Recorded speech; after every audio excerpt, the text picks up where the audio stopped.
Hey guys, so this is the focus readings for Acts chapter 8.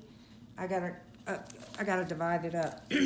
This is Acts chapter 8, verses 4 through 25, converting Samaritans and apostles.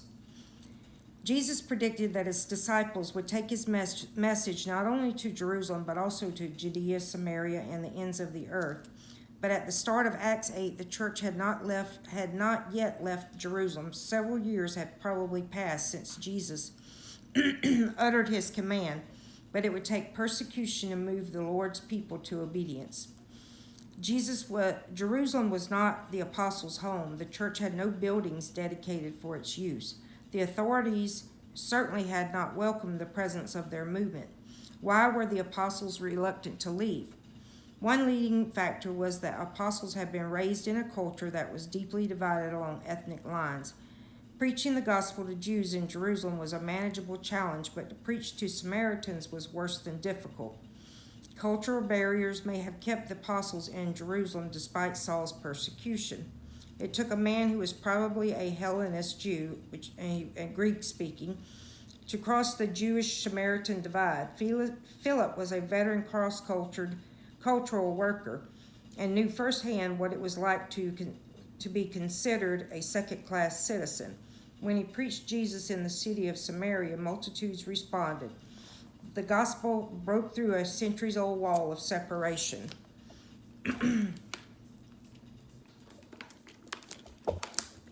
When the news of the revival reached the apostles in Jerusalem, they dispatched Peter and John to investigate.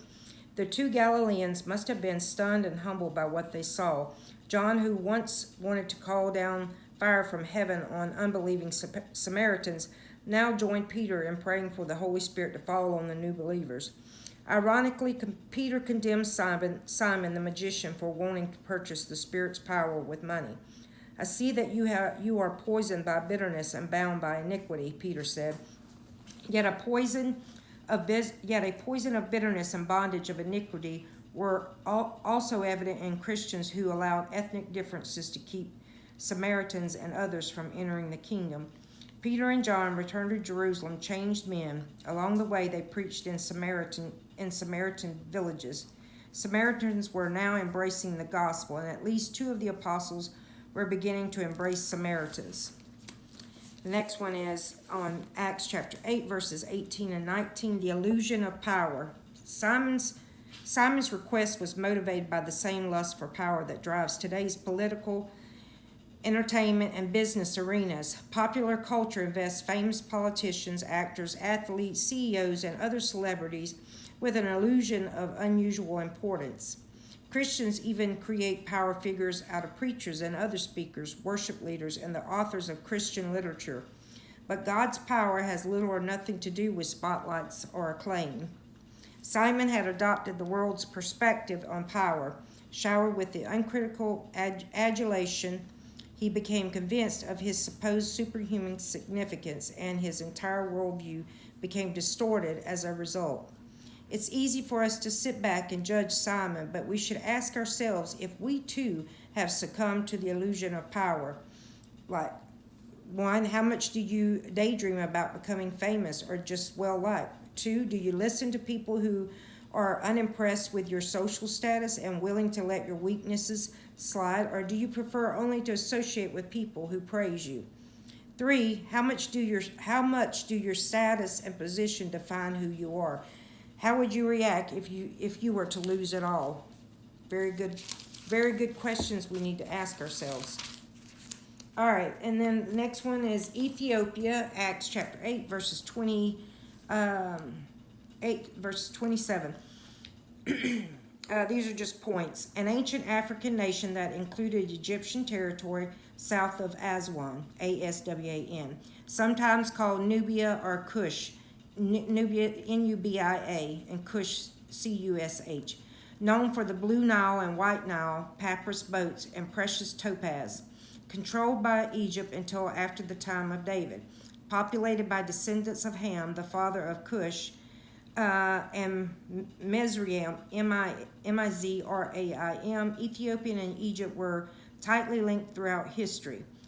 Its people were known for their tall height, smooth black skin, as well as their military prowess. Attained its peak strength during the reign of Hezekiah, possibly due to the disunity within Egypt.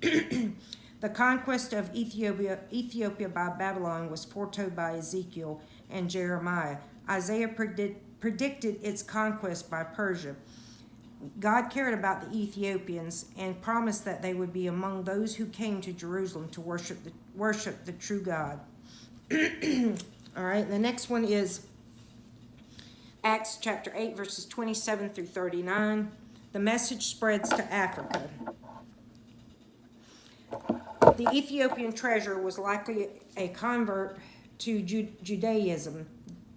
He yearned to know the God of Israel, evidenced by his reading of Isaiah 53 and the fact that he had to travel more than 700 miles one way to worship in Jerusalem. That's a long ways. The trip would take him and his servants at least 30 days by chariot. He probably would have stayed for at least a month before turning home, meaning he spent at least a quarter of a year on a journey to worship God. The Bible does not mention what the Ethiopian heard in the city about the followers of Jesus and their persecution, but he responded warmly to Philip. He heard the message about Christ, believed and was baptized, and became the first known witness to Africa. For the second time in Acts 8, the gospel moved outside of the narrow confines of Jerusalem and Judea.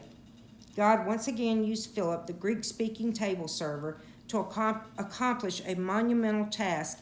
Peter, John, and the other apostles were just beginning to figure out that the gospel is meant for all peoples. All peoples, Hellenists, Samaritans, even Gentiles of all colors and ethnicities. I'm not going to read. This is, I have one. Nope.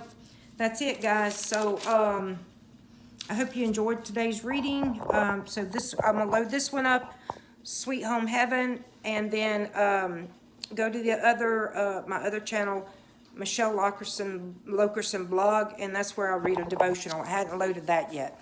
All right, guys, love y'all. Take care. Bye.